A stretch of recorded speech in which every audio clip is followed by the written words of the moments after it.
following program is intended for mature audiences.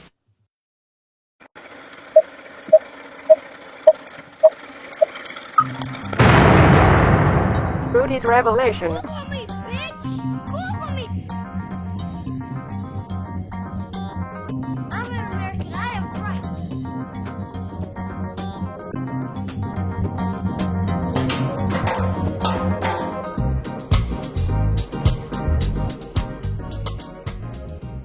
Hey everyone, welcome to the podcast, Rudy's Revelation.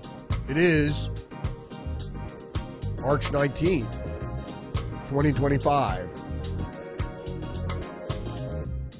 So the Millstone of leftist radical extremism is part of the Democratic Party platform, and it's the reason they're suffering terrible approval ratings. That's just the reality. Nobody is agreeing with the extreme policy positions of the progressives, moderate Democrats notwithstanding. All right, let's get into the news for today, Wednesday, March 19th. I'm sorry we didn't get an episode of Tuesdays with Perry up last night. We may have one tonight. We just couldn't get connected. All right, let's read the news.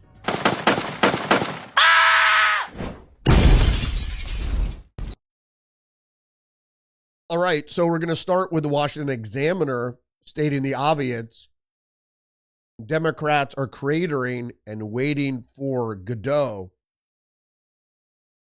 As I said in the open, this is what they're railing against, and we're going to kind of dissect what's happening here as far as the greater conspiracy, which is leftism, socialism, and how the establishment doubled down on this ideology and now can't extract itself or productively separate itself from a diseased ideology, a political ideology that most of the American electorate might have been tricked into signing on with, but now it seems that they're fleeing for freedom and responsible governance.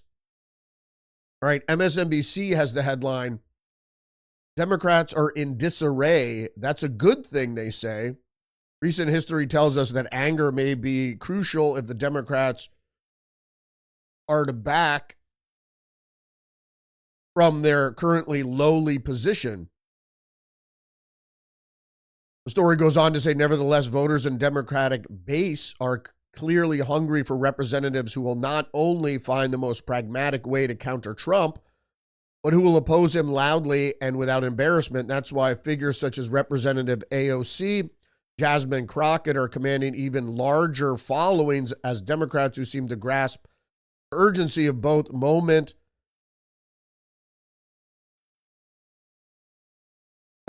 moment and their voters' emotions. All right, so here are the two tacks, which is the Democrats, the progressives, the establishment are again doubling down. So there are a bunch of people saying, including Don Lemon, but also MSNBC here, that what the party needs to do is get more extremist, to get to align themselves more with extremist progressives, including AOC and Jasmine Crockett. The American electorate, despite what MSNBC says, the American electorate is saying the exact opposite. And they've been saying that even before Joe Biden was elected, is the fact that nobody cares. Nobody cares about what they're pushing, which is cultural extremism. It's really ideological subversion in a culture war. But most people don't want it. And it's being shoved down their throats with a cadre of leftist cultists. Progressive cult. It's a progressive cult. And we know this, and even as we try to fight it, the New York Times, as you see in an article coming up, is going to say that conservatives are trying, and the Trump administration is trying to uproot the Leviathan, which is the deep state, which is the establishment, which is closely intertwined with leftist extremism. All right, enough blather. Zero Hedge is reporting, will they ever learn? Democrats are losing popularity for a good reason, they say. And I'm showing a chart here which shows two opposing graphs, positive views and negative views of the Democratic Party. And what we see here is obviously negative views have gone through the roof, and positive views of the Democratic Party are below 30%. This is by the entire electorate, right and left. The article goes on to say, playing the role of woke vigilantes fighting for DEI and transgender propaganda in schools caused a large number of independents and moderates to run from the Democrats like the plague in 2024. But as usual, they have chosen to double down instead of engaging in reflection. The party's image of champion of the marginalized has spiraled out of control. Just as I said, now they have tied themselves, the Democratic Party, to this millstone of, it's really lunacy, and we're going to get into the exact lunacy in a second. However, what we have to understand is that the progressive wing of the Democratic Party are extremists, and their cult followers are violent extremists that will obviously break the law, but in a lot of other cases will harass, threaten, and otherwise hound people just espousing their political viewpoint, which is not extremist, which if you're a conservative and you want to cut the cost of the federal government, why should that make you a target of violence or threats? Now, let's get into the conspiracy. The next article up here is from Fox 9 in Minnesota. Minnesota senator arrested accused of soliciting minor for prostitution. Well, we don't like that, do we? Nobody likes child sex predators. However, let's get into the story. So, on March 17th, a detective arranged to meet this state senator, Justin Ecorn, 40,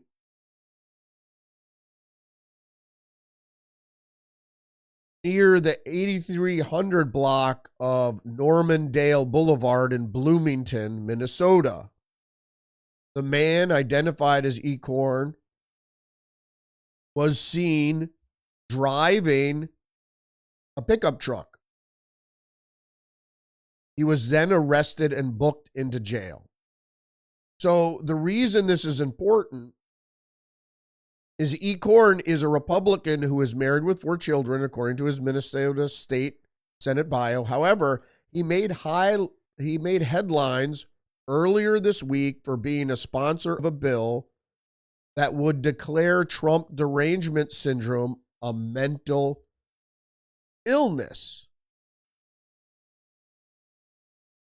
Well, let's talk about that for a second.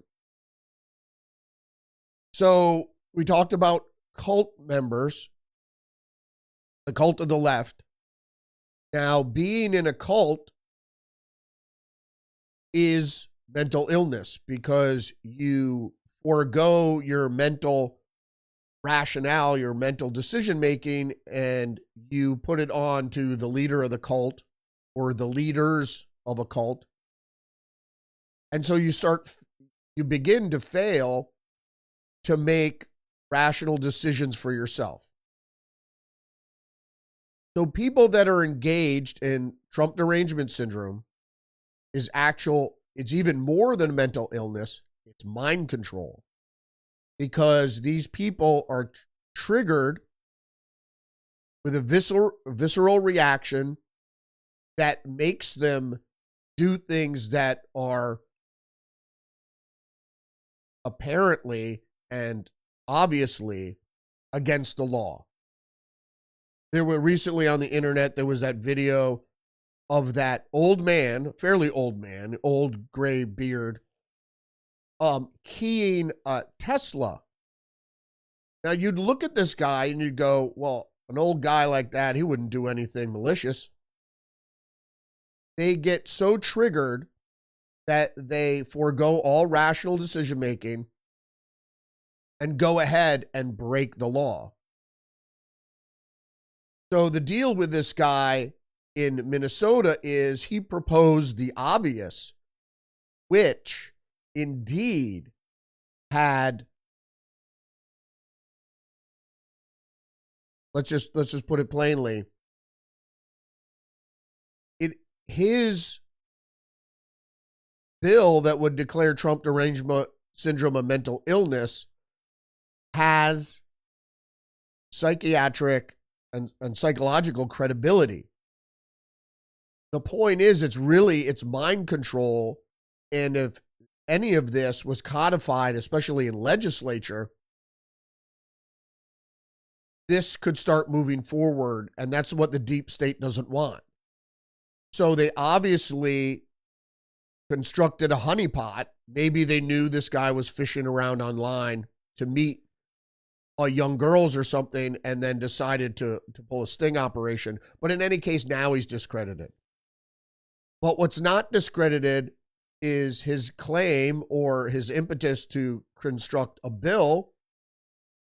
And I think the federal government under the Trump administration should actually go ahead and move in that direction, as looking into Trump derangement syndrome and the hate maliciousness of the extremist left that is obviously some sort of cult behavior, and it should be outlined as such. I don't know, convene a panel of psychologists and psychiatrists, and especially people who would determine that if you get triggered, that means there's a psychological problem because you don't have a reasonable basis to do something violent. If you see something and it makes you do something violent, that's a trigger. Instead of seeing something, maybe it makes you mad, but instead of acting on it, you say, hey, I'm so mad I could key this Tesla, but I won't because it's against the law. So many of these people should be put in jail. So let's get into some of the problems here. This is from Vancouver is Awesome. The website is a tourist website. Tesla removed as participant in 2025 Vancouver International Auto Show. The decision was for the safety of attendees, exhibitors, and staff. And what we see here is that now it's not only progressive activists or even protesters Now it is part of the establishment itself removing Tesla instead of increasing security and police presence at the auto show. You remove the vendor. Now, Tesla didn't, or Elon Musk didn't do anything to warrant any of this. He's following the order of the Trump administration as part of a division of the federal government to cut waste and fraud and abuse. Okay. And he manufactures electric cars. Okay. He is head of a private space agency, SpaceX, that just rescued astronauts from the International Space Station. Okay. None of that warrants violent behavior. And so the auto show removes his products instead of policing lunatics in the Northwest. Trump derangement syndrome is a mental disease, or certainly a shortcoming. I think it's mind control, because I think it was a purposeful psychological operation, a propaganda effort to get people to have visceral reactions when triggered, when facing certain triggers, either hearing Trump or seeing a red hat.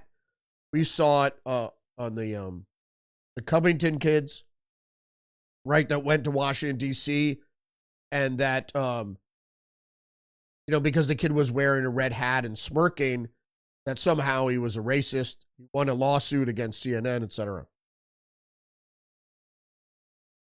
All right, the Associated Press, in the next headline, violent attacks on Tesla dealerships spike as Musk takes prominent role in the Trump White House.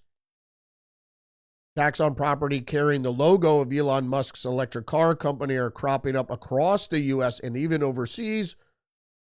While no injuries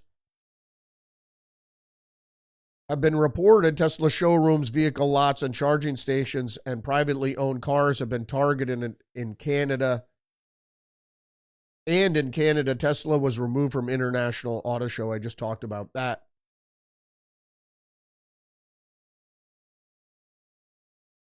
So moving along, Musk's critics have organized dozens of peaceful demonstrations at Tesla dealerships, and so they try to confound and conflate two different things. Protesting a car dealership is certainly within your rights. And you can have a protest and ring bells and use a megaphone. But are these protests encouraging violence? It's hard to say. The story also goes on to say prosecutors in Colorado charged a woman last month in connection with a string of attacks on Tesla dealerships, including Molotov cocktails and spray painting the words Nazi cars. Here's my problem from the Associated Press. If you're talking about a transgender woman, then write transgender woman. Don't refer to a transgender woman, which is actually a man in most people's minds. Don't call her what you could call her a transgender woman, but you're reporting, you're a news organization. Don't lead people to believe it's a woman when it's not actually a woman. It's compelled speech that has affected news reporting. Not a woman, a man. Or, if you prefer, a transgender woman. But without any, without denoting this specific, you're not doing good reporting. All right, next article up here from a post-millennial doxing website featuring Molotov cocktail cursor exposes personal info of Tesla owners. Report. In addition to listing alleged Tesla owners' data. The site reportedly maps out Tesla dealership locations, approximate the positions of the company's supercharging stations. So I don't know how a website like this is allowed to exist. Certainly, because it's obviously inciting violence. The article goes on to say a website known as DogeQuest has reportedly exposed the personal details of Tesla owners across the United States, displaying their names, addresses, and phone numbers on an interactive map. The move appears be an attempt to target Tesla drivers because of CEO Elon Musk's connection to the Trump administration. Like I said, it's Trump derangement syndrome that has moved on to Elon Musk. The article goes on, if you're on the hunt for a Tesla to unleash your artistic flair with a spray can, just step outside, no map needed. At DogeQuest, we believe in empowering creative expressions of protest that can execute from the comfort of your own home. Under a section titled, I want my information removed, the website claims, absolutely, just provide us proof that you've sold your Tesla. Wow. So for them, you're empowering creative expression if you spray paint or vandalize private property. Obviously, they're communists. They don't believe in the concept of private property. But this is one of the problems. If the Democratic Party insists on associating themselves with extremists because using vandalism or committing a crime in the process of expressing your political viewpoint, that's extremism. Whether it's violence, whether you're murdering somebody, or whether you're causing vandalism, setting fires, if you're doing it as part of a political cause, or people on the left might call it a cultural cause, it's still political, because you're looking for a political outcome to your angst, and you're expressing it through violence, that's extremism. So I hate to say it, but most of the electorate in the United States are not extremists. They're moderates, they're centrists. So if you're courting a small number of extremists instead of courting those moderates, you're going to lose. And so what are they doing? They're doubling down, and they're trying to use their control of the state, the federal bureaucracy, judges included, to get their political way instead of doing what they're supposed to be standing for, which is democracy. Democracy is courting the electorate, having the electorate decide who represents them in government, and then allowing those legislators and executives to do the work of the people. It is a republic. The Federalist reporting exclusive, at least 32 Rhode Island school districts lie to parents about child's gender dysphoria. Now, this is part of the problem. The simple reason being is that most people are not against. They are hoping that transgenderism, transgender dysphoria, gender dysphoria,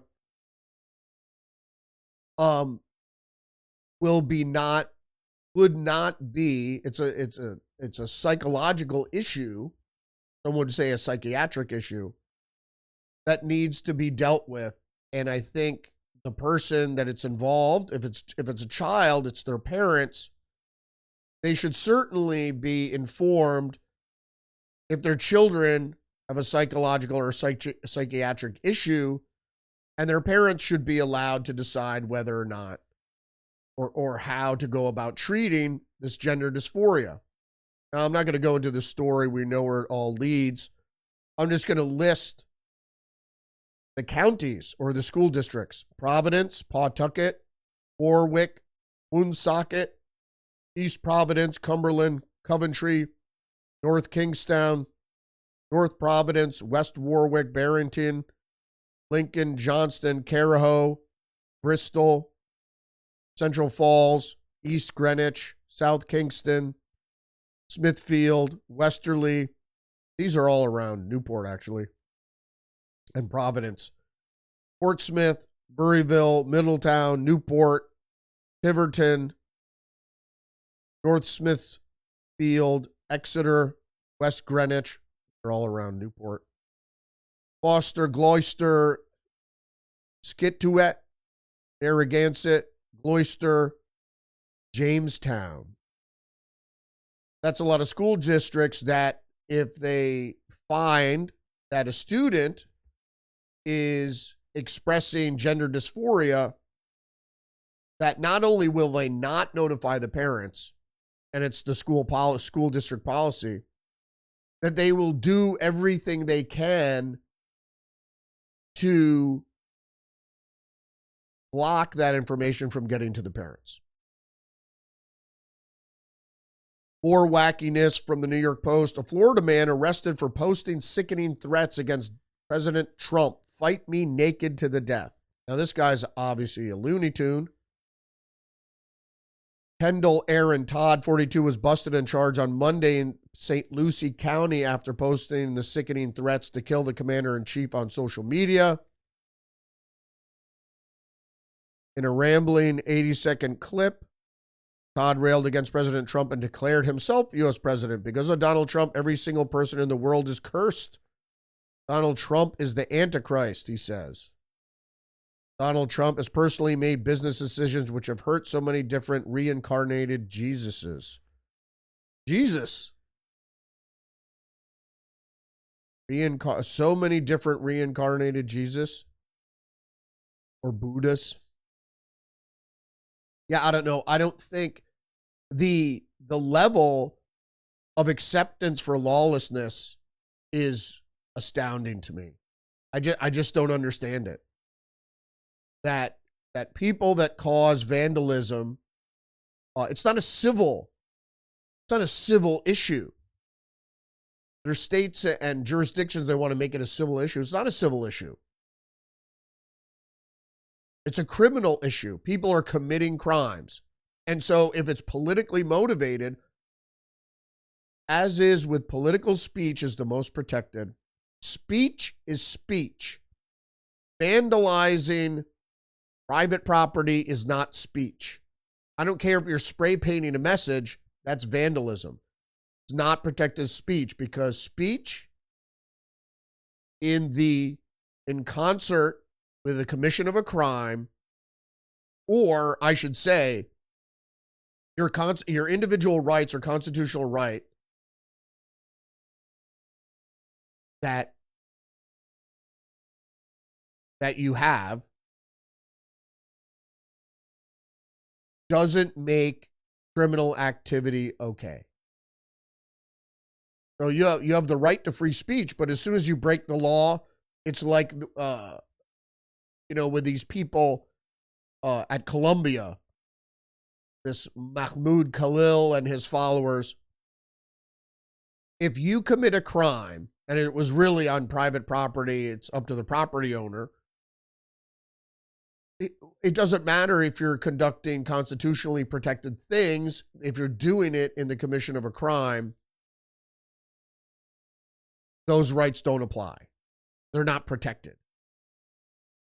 So, if I trespass on private property, but I'm holding a big sign that says vote for Trump, well, you understand what I'm saying. Fox News is reporting Elon Musk in shock over Dems' alleged hatred and violence, laments deranged attacks on Tesla plants. A wave of Tesla owners, dealerships, and charging stations have been targeted nationwide in recent weeks.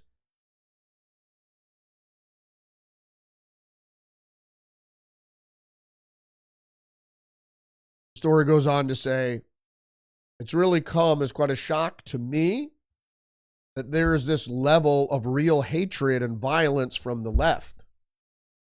Musk said during an exclusive interview on Hannity on Tuesday. I thought the left, Democrats were supposed to be the party of empathy, the party of caring, and yet they're burning down cars. They're firebombing dealerships. They're firing bullets into dealerships. They're just smashing up Teslas. And he spoke with an interview with Sean Hannity. And now we're going to get to the crux of the matter, which is this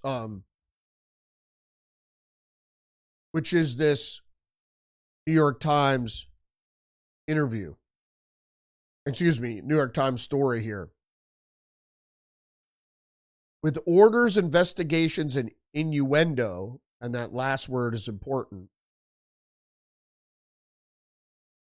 the president and his innuendo, Trump and GOP aim to cripple the left. The president and his allies in Congress are targeting the financial, digital, and legal machinery that powers the Democratic Party and much of the progressive political world. So this is going to tie it all together now. The progressive extremism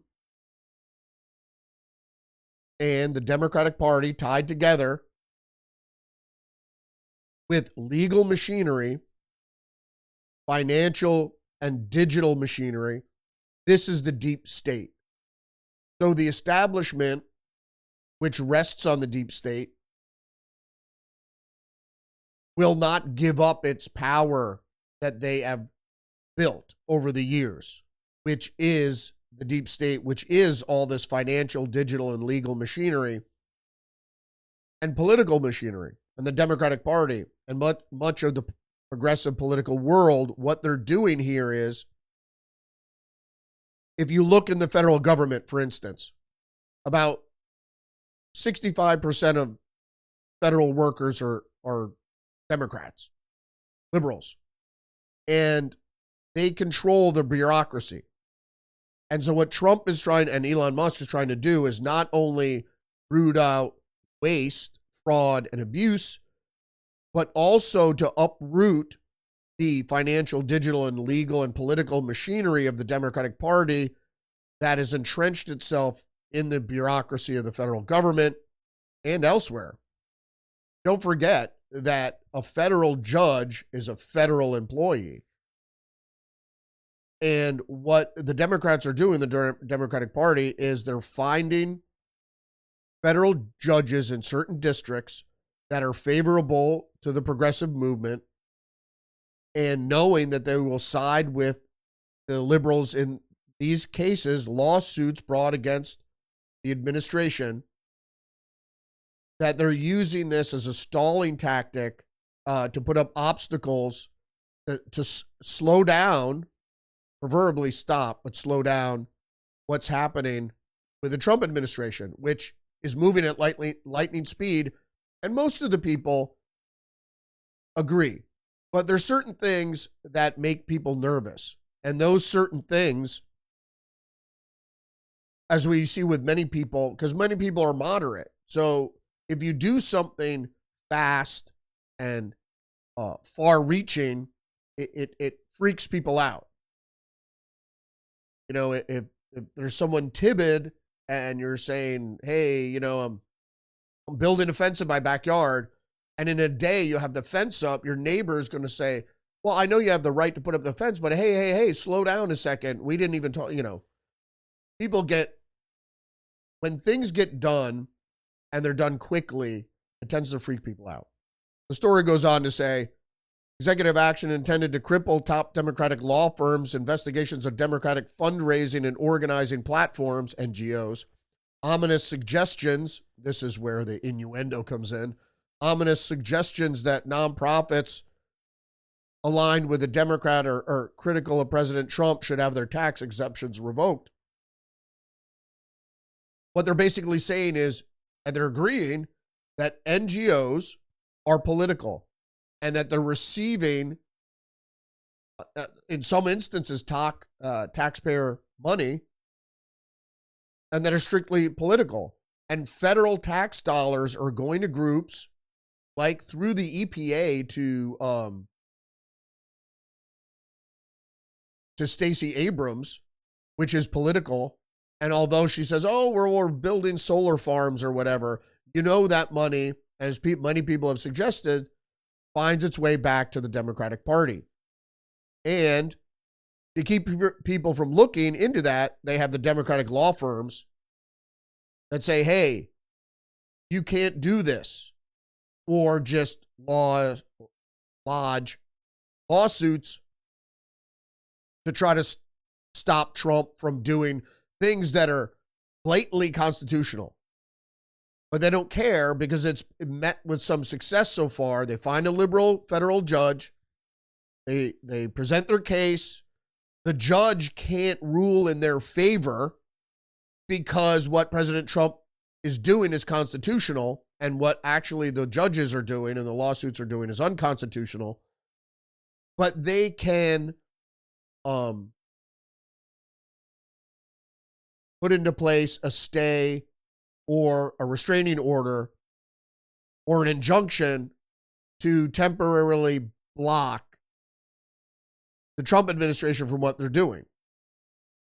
And certainly they will win an appeal, but, and we'll get to Roberts in just a second, that in the meantime, it'll stop, or they're trying to stop it. Now, some of you may have seen this episode from CNN. This is from the Post-Millennial, though. Look up the statute. Stephen Miller schools CNN's Casey Hunt on the Alien Enemies Act, supporting Venezuelan gang members. Just say no, and then you'll know that I'm right. And so Stephen Miller is correct. Although they keep saying, oh, it's from 1789 or whatever. It doesn't matter. It's still a statute. So even though the president invokes it, and the president is acting within his purview, we're still having problems with all these judges, and I'm going to get to that in just a second. Just a second. All right, so on Monday, Stephen Miller appeared on CNN and schooled anchor Casey Hunt when she questioned him on President Trump's use of the Alien Enemies Act of 1798 to deport illegal immigrant gang members from the U.S. to El Salvador. This comes as it comes after a judge ordered that the deportations must be stopped, but the planes went to El Salvador with the foreign nationals. Despite the order, they were already in flight. And some have suggested they should have turned around the flights. The statute delineates three criteria for triggering the Alien Enemies Act. One is predatory incursion, which this is. And what Stephen Miller was talking about was it's an incursion because you have foreign nationals coming into the country. And it's predatory because they are preying on American citizens with the advent of crime. He goes on to say, the Alien Enemies Act, which passed into law by the founding generation of this country, men like John Adams, was written explicitly to give the president the authority to repel an alien invasion of the United States. This is not something that a district court judge has any authority whatsoever to interfere with, to enjoin, to restrict, or restrain in any way. You can read the law yourself. There's no one cause in the law that makes it subject to judicial review, let alone district court review. And he's right in that regard. And in all these regards, actually, that the chief executive, it is the executive branch, so the president is the executive, has the right to do anything with the federal government that doesn't countermand legislation enacted by Congress. So that includes previous executive orders and so on and so forth, and things that were never legally or legislatively put on the books. What we do know is if the Congress appropriates money for a certain reason, that money has to be spent. But if the agency that was doling out the cash was not enacted by a law of Congress, well, that agency could be disbanded as long as they keep handing out the money. However, monies that are specified for certain things, or I should say unspecified, they can be spent in different ways.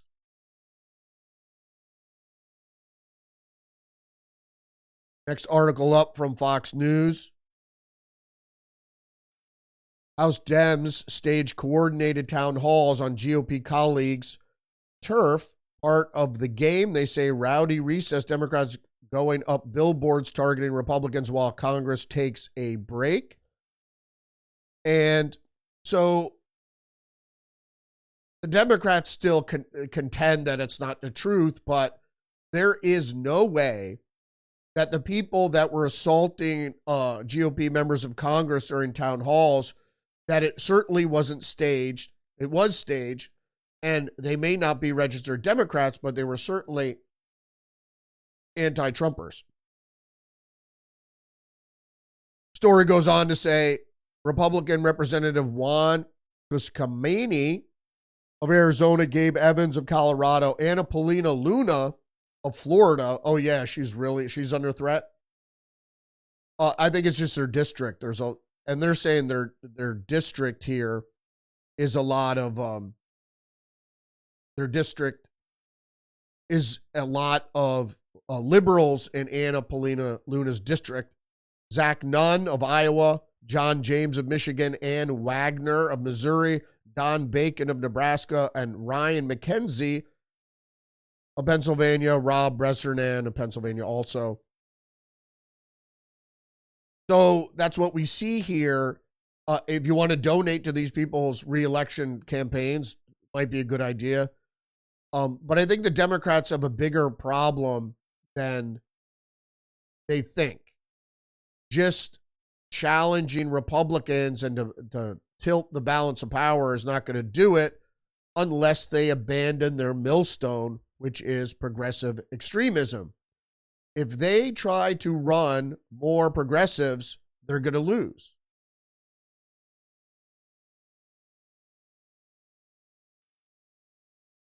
Story goes on to say the moves this month by the Democrats follow the outbreak last month of eruptions and protests at town halls held by some Republican lawmakers. Trump and Republican leaders have blamed the protests on Democratic activists and voters who showed up at the town halls in what the GOP claims is an attempt to amplify unrest. I agree. So what they're doing is they're starting now, before the election, with billboards trying to chastise these GOP politicians. I don't think it's going to be met with success. I think we're at a crossroads here, but if you're a Republican out there and you're celebrating, don't celebrate. The Democratic Party is certainly not dead. They might continue on this path regardless because they think they control the establishment, which means they don't care what the voters have to say, or if they lose sway with the electorate, they'll just cheat.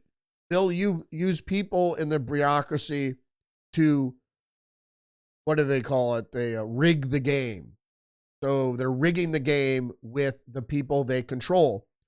And one of the people they control is Chief Justice Roberts, John Roberts, who was appointed by neocon George W. Bush.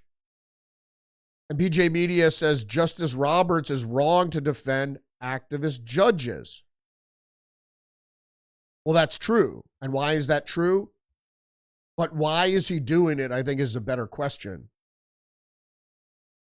Because it's got legal standing. I don't think it's got legal standing. I think he's wrong. We're going to get into a couple articles that talk about it. The first, let's just get the perspective from the left first. This is CNBC.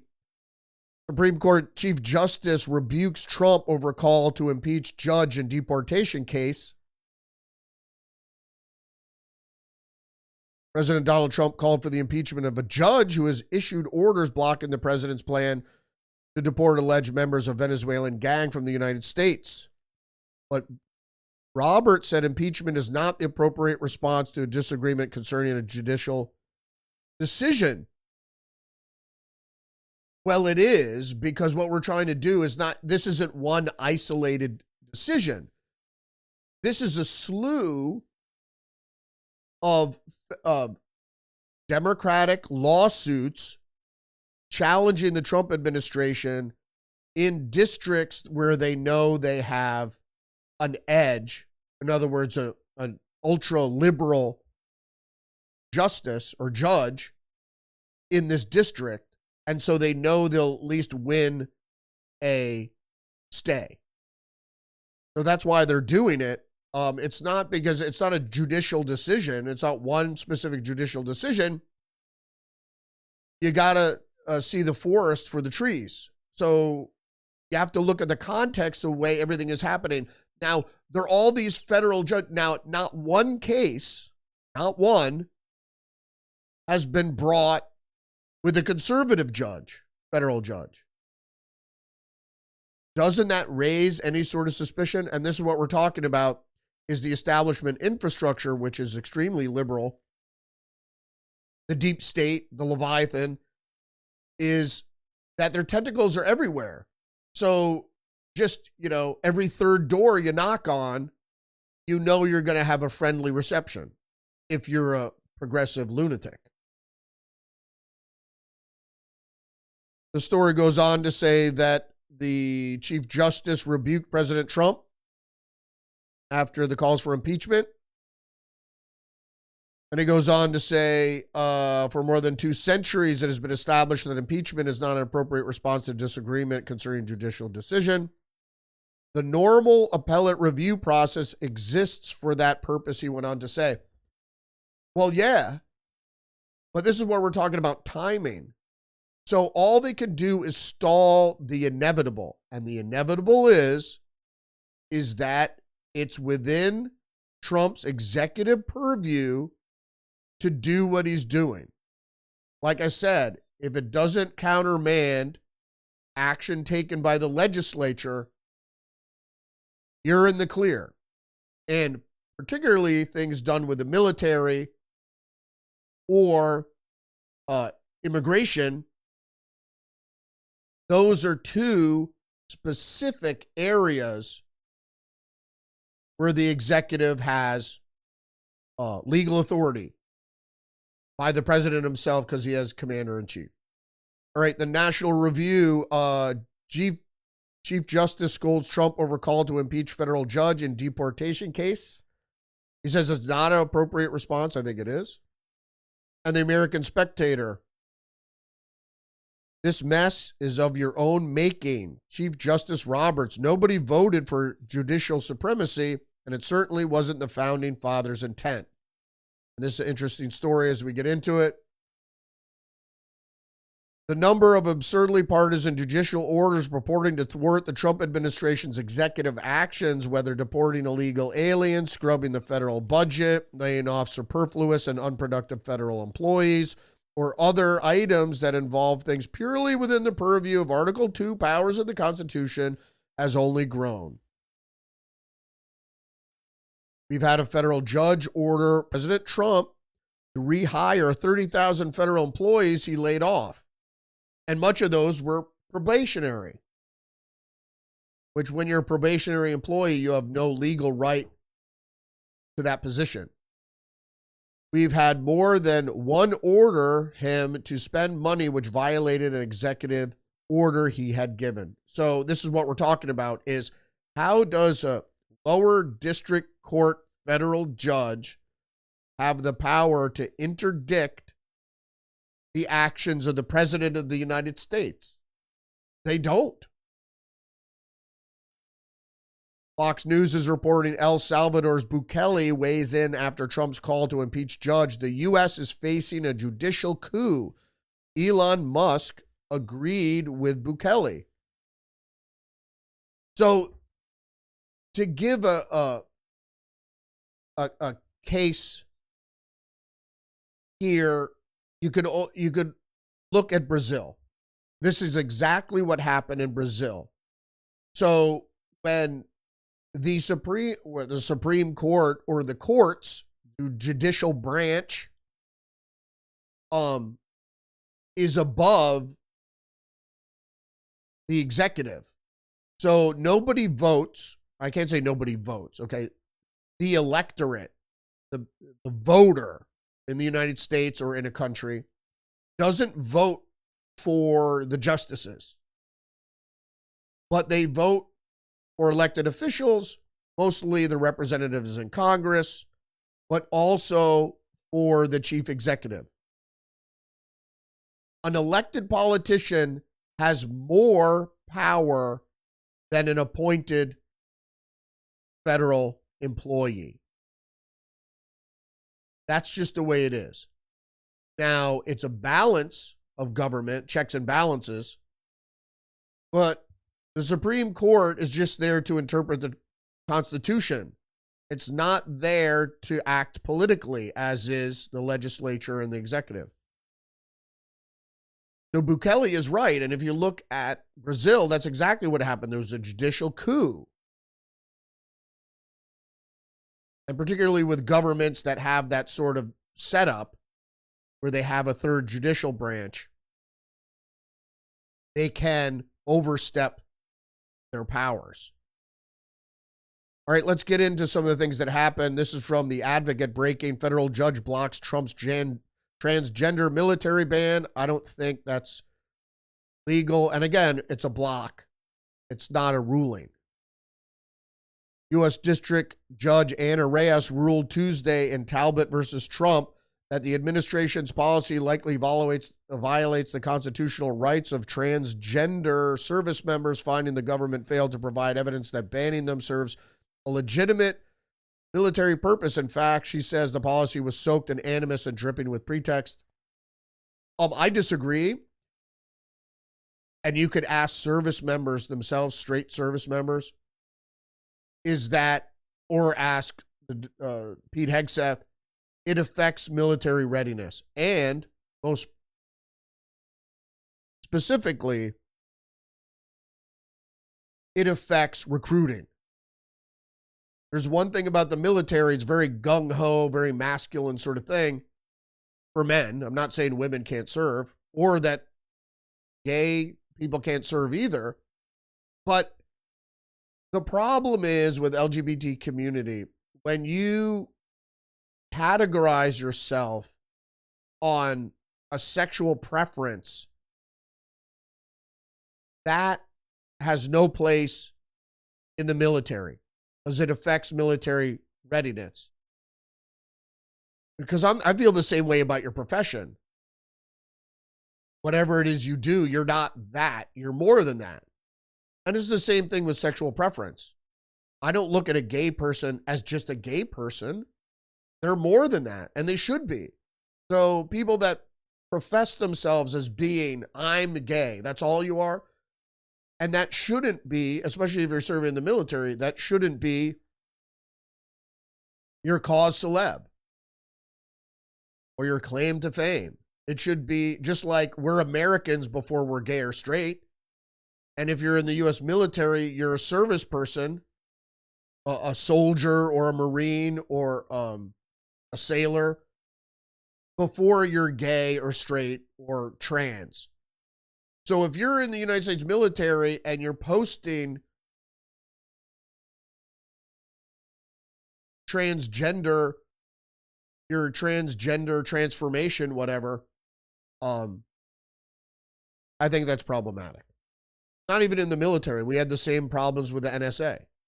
That shouldn't be your call is, hey, I'm this. And that's the problem with individuality in America, which I strongly believe in, because you're free to be whatever kind of individual you want, but you don't stake your flag on that hill and go, I'm a this. Because as the way it is looked at in a republic, in which we are, is that you're a citizen of the United States or you're not. Even if you're a citizen and you don't want to be a citizen or you don't like the country, sure, but you're still a citizen of the United States. before you're anything else, as far as in the context of which we're discussing politics. All right, let's move on. ABC News judge says dismantling of U.S. aid was unconstitutional, orders Musk to restore access for employees. The judge ordered a pause. Again, it's a stay. It's not a ruling on any efforts to shut down U.S. aid. Okay, so U.S. aid was not, it's not counter, the order is not countermanding legislative action. The money was appropriated by Congress, so that money has to be spent. But the agency was not established through an act of Congress, so it could be dissolved. And the fact is that whether people were fired or not is under the purview of the executive. That has nothing to do with, oh, people can't be fired. That will certainly be overturned. It's like telling the CEO of a corporation that he doesn't have the right to fire people. In any case, going back to the article, U.S. District Judge Theodore Chuang ordered Musk and his Department of Government Efficiency to immediately give USAID employees access to their email, payment, security notification, and all other electronic systems, and order pause on the efforts to shut down USAID. My problem with this is they might be destroying documents and emails and communications and such. That shouldn't be, because I believe USAID was engaged in illicit activity. Certainly outside the purview of oversight. And this is what I'm talking about, these federal judge actions, is that it's not just one. It was not an isolated incident where you could go, hey, well, you know, the judge in this case arrived at this decision. And why are they all resulting in stays? Because it's going to go through the appellate process and it's going to be struck down because they couldn't rule on it because Trump has the right to has the right to execute policy. Right, Just the News is reporting, led by Virginia and South Carolina, 26 attorney generals file brief in support of Trump's deportation of gang members. And I'll just go through the states: Alabama, Alaska, Arkansas, Florida, Georgia, Idaho, Indiana, Kansas, Kentucky, Louisiana, Mississippi, Missouri, Montana, Nebraska, North Dakota, Ohio, Oklahoma, Pennsylvania, South Dakota, Tennessee, Texas, Utah, and West Virginia.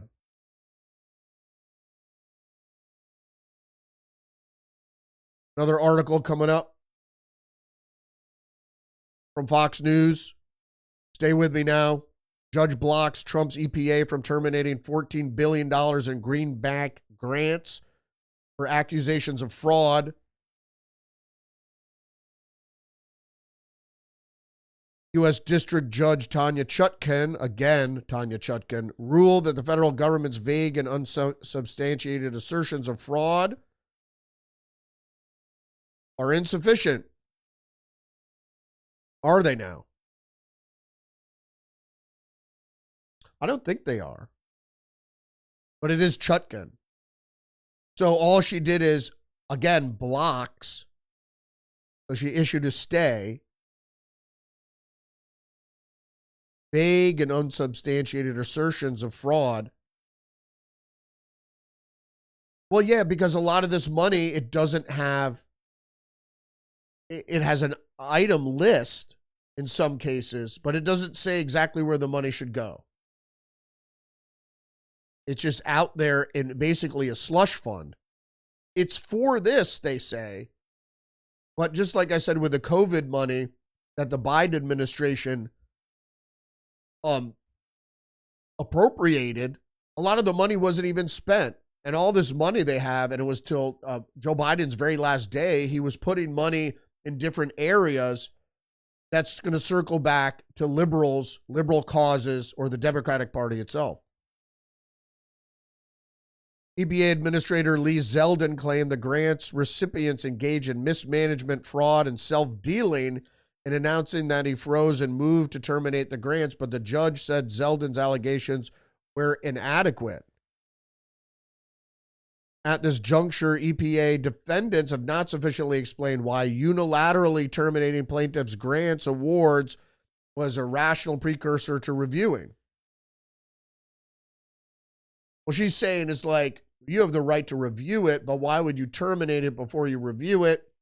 And that's to prevent the money from oozing out into democratic self-dealing, which obviously it is.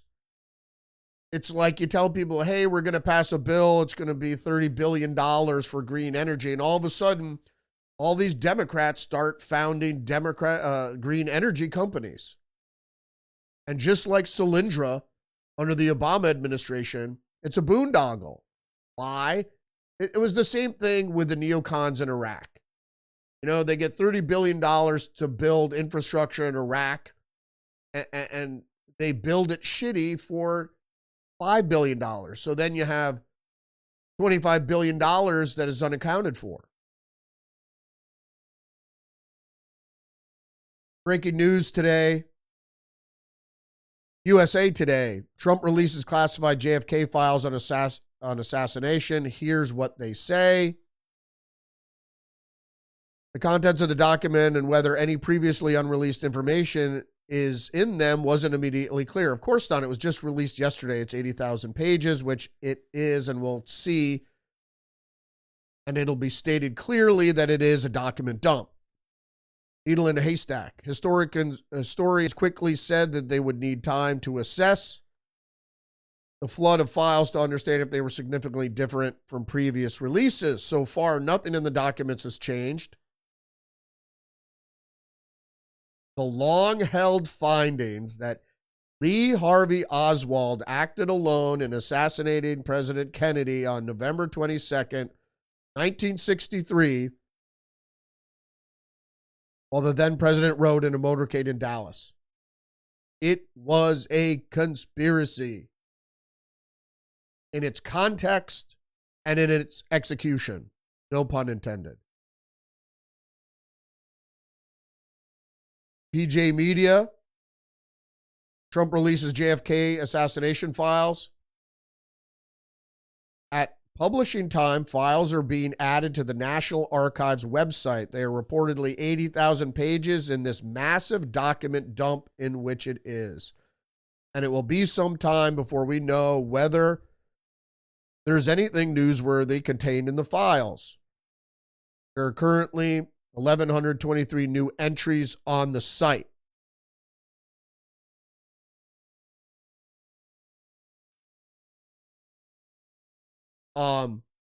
The document cover-up is a conspiracy led by the CIA to protect themselves. And I didn't mention this in times before, but it's worth mentioning now, that in all the investigations the FBI did of the FBI, they found the FBI was not liable or at fault in any of their murders or frame-ups or any of their terrorist operations.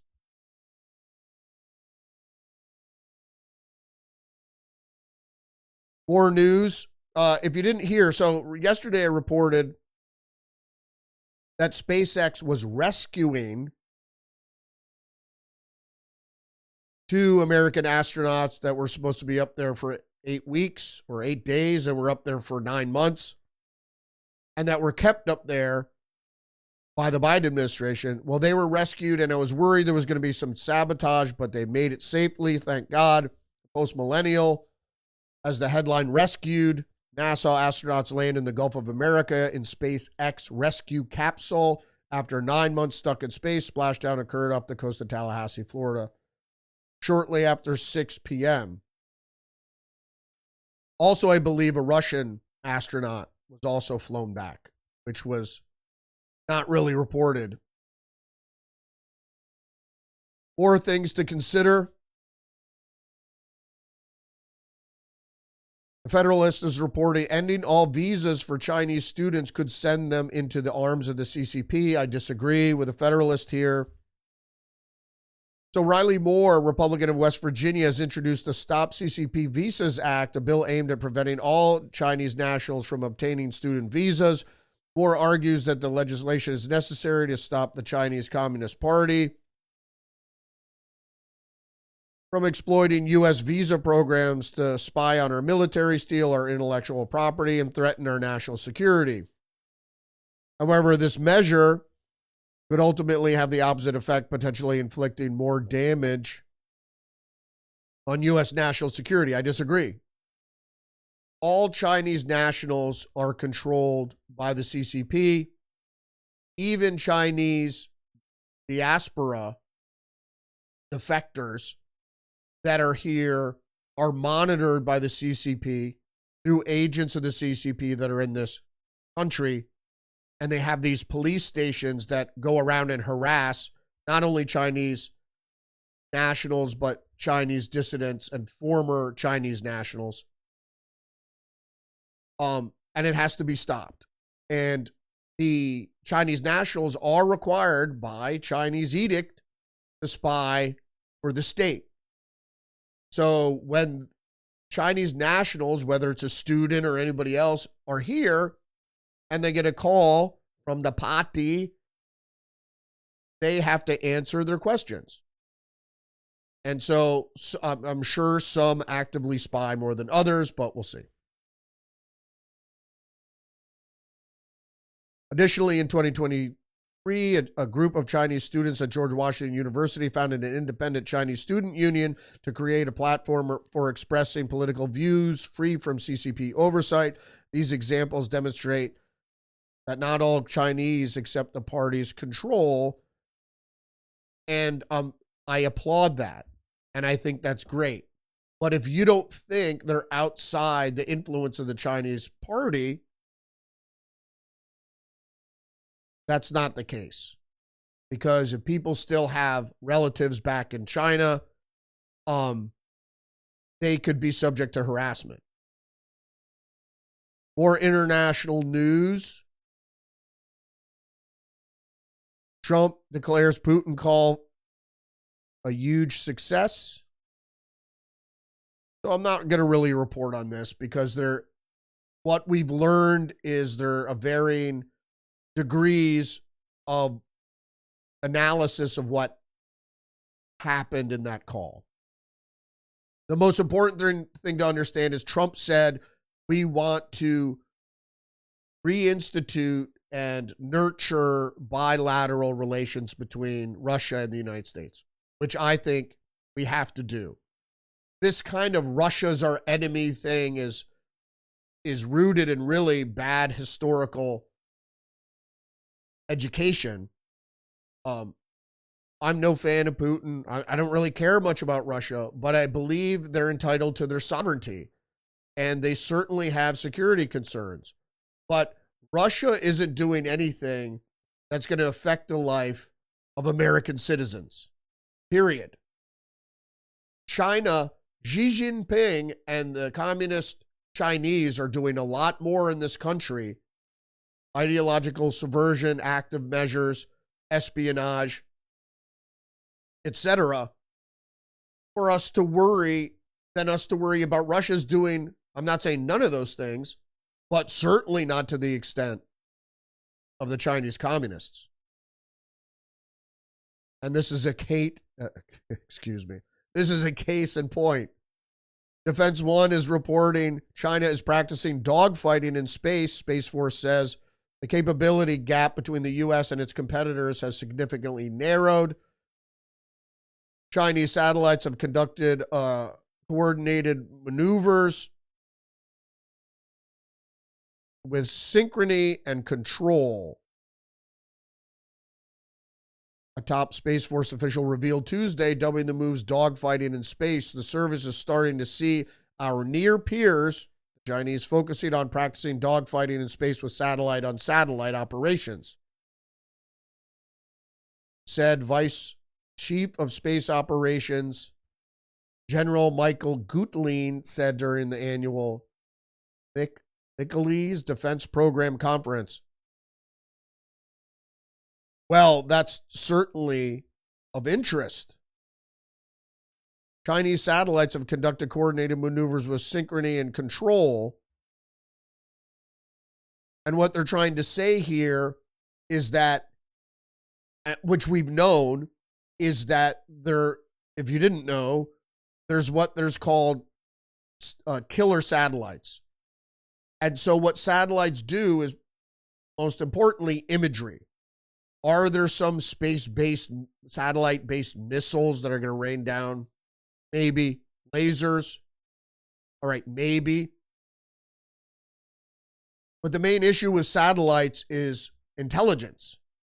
And so during war or conflict, you want to take out the adversary's eyes, or five eyes in this case. So there would be satellite on satellite warfare that would make the satellite imagery or our surveillance or what have you make us blind. And then there, of course, there are countermeasures. So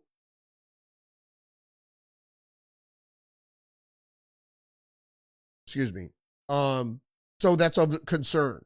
But we do have countermeasures, but the money that the Chinese economy sucks out of the United States to fund their war effort is also funding their space efforts, etc.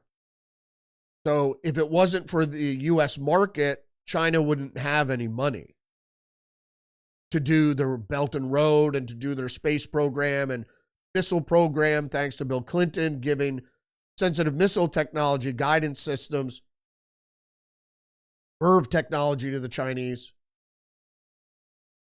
So, I'm sorry, I just came across this page that goes back to the New York Times article.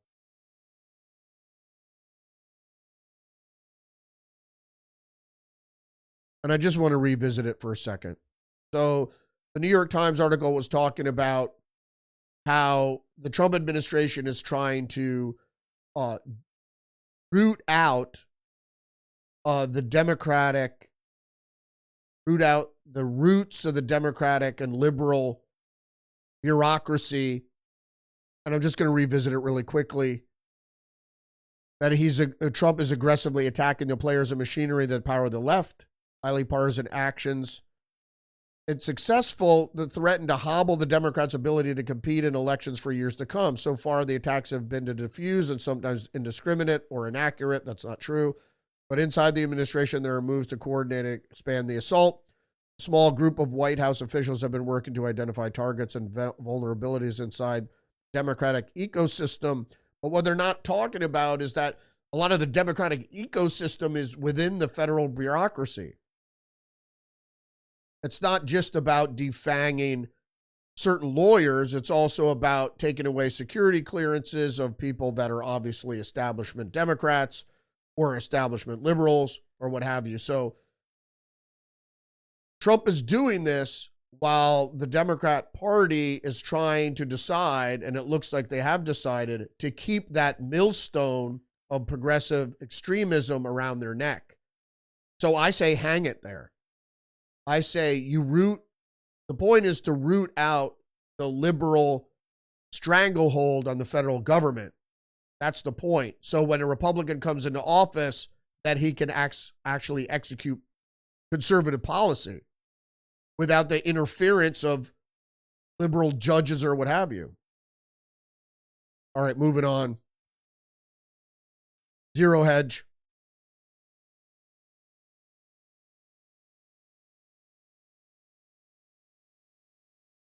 Hold on a second.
Sorry about that, folks. All right, moving along.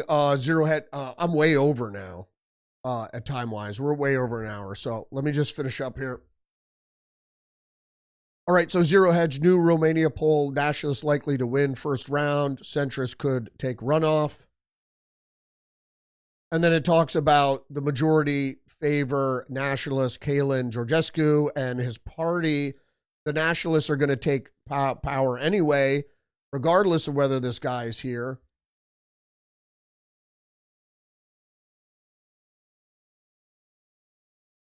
So let's keep going here.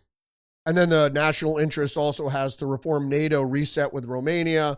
Everybody knows that NATO was involved in canceling the Romanian elections when the ultra-nationalist Kalin Georgescu won because he didn't want to go to war for Ukraine and he didn't want to be the flashpoint for a NATO war against Russia.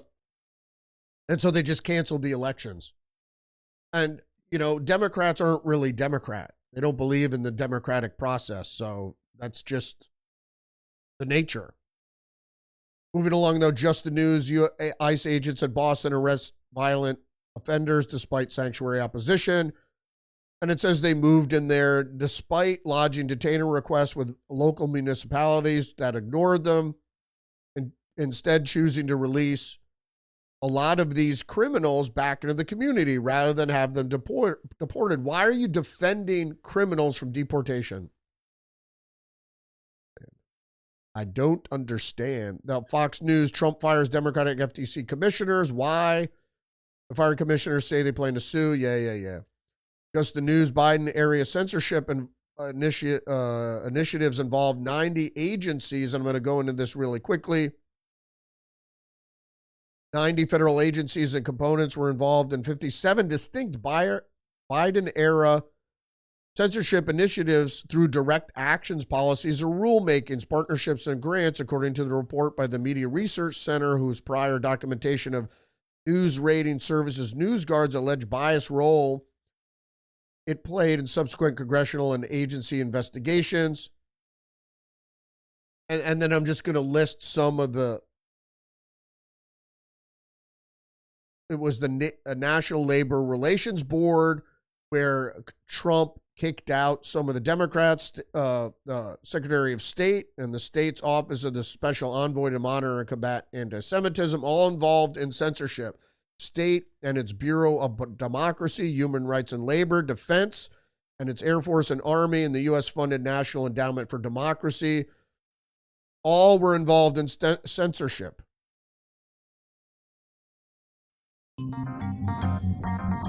Sorry about running long today. I wasn't watching the clock. I got hung up on that New York Times article. But it's a very important article that Trump wants to, we obviously want to dismantle the Democratic power base or the roots of the Democratic Party and the liberal establishment. So if we do, through the democratic process, elect conservatives or Republicans, that they can act without obstruction, which is what the Democrat establishment is doing in the bureaucracy: delay, deny, defend. And so they will delay through court action what Trump and MAGA is trying to do, and then they will deny that they're doing it. And then they will, when it's found that they are doing it, that they will defend they're doing it.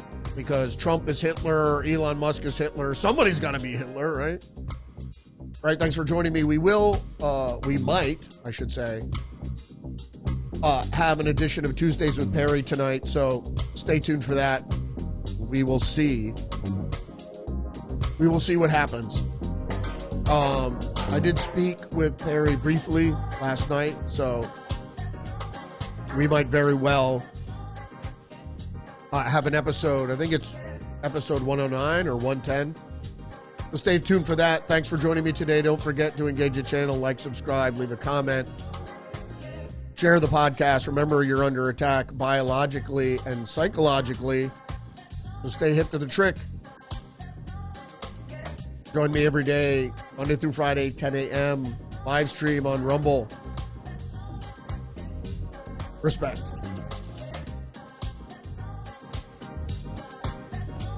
This is a conspiracy. The New World Order.